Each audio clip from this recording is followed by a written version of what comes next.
ಬದುಕಿನ ಬಂಡಿಯ ಚಾಲನೆಗಾಗಿ ಆಟೋ ಎಂಬ ರಥದ ಸಾರಥಿಯಾಗಿ, ಜೀವನದ ಏರು ತಗ್ಗುಗಳ ಹಾದಿಯ ಸುಗಮ ಯಾತ್ರೆಗಾಗಿ, ಸಂಸಾರದ ತುತ್ತಿನ ಚೀಲ ತುಂಬಲು ಜನರು ಕರೆದಲ್ಲಿಗೆ ರಾತ್ರಿ ಹಗಲಿನ ಭೇದವಿಲ್ಲದೆ, ಜಾತಿ ಧರ್ಮದ ಅಂತರವಿಲ್ಲದೆ, ಮೇಲು ಕೀಳೆಂಬ ತಾರತಮ್ಯವಿರದೆ, ನೋವಿನ ಪಯಣದಲ್ಲೂ ನಲಿವಿನ ಯಾನದಲ್ಲೂ ಆರಂಭದ ಜಾಗದಿಂದ ತಲುಪಬೇಕಾದ ತಾಣಕ್ಕೆ ರಕ್ಷಣೆಯ ಸೇತುವಾಗಿ, ತನ್ನ ಹಸಿವು ನಿದ್ರೆ ಆಯಾಸವನ್ನು ಲೆಕ್ಕಿಸದೆ ತನ್ನೆರಡು ಕೈಗಳನ್ನು ಆಧಾರವಾಗಿ ದೃಷ್ಟಿಯನ್ನು ನೇರವಾಗಿ ಸಾಗಬೇಕಾದ ಪಥದೆಡೆಗೆ ಇಟ್ಟು ನಡೆಸುವವರೇ ನಮ್ಮ ರಿಕ್ಷಾ ಚಾಲಕರು.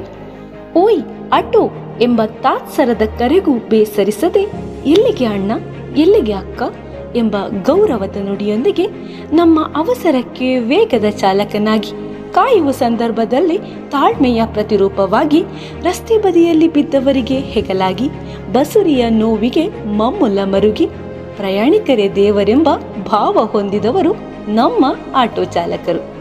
ಚಾಲನೆಯಲ್ಲಿ ಜೀವನ ಪಾಲನೆ, ರಸ್ತೆಯಲ್ಲಿ ತುತ್ತಿನ ಚಿಂತನೆ. ತನ್ನಂತೆ ಇರುವ ಇತರ ಚಾಲಕರೊಂದಿಗೆ ಹಾಡು ಹರಟೆ ನಗುವಿನೊಂದಿಗೆ ತಾನೆಲ್ಲ ನೋವ ಮರೆತು ರಿಕ್ಷಾದೊಂದಿಗಿನ ಪಯಣದಲ್ಲಿ ಅಂತರಿಕ್ಷದ ಪ್ರಯಾಣದ ಆನಂದ ಅನುಭವಿಸುವ ರಿಕ್ಷಾ ಚಾಲಕರೇ, ನಿಮಗಿದೋ ನಮ್ಮದೊಂದು ಸಲಾಂ.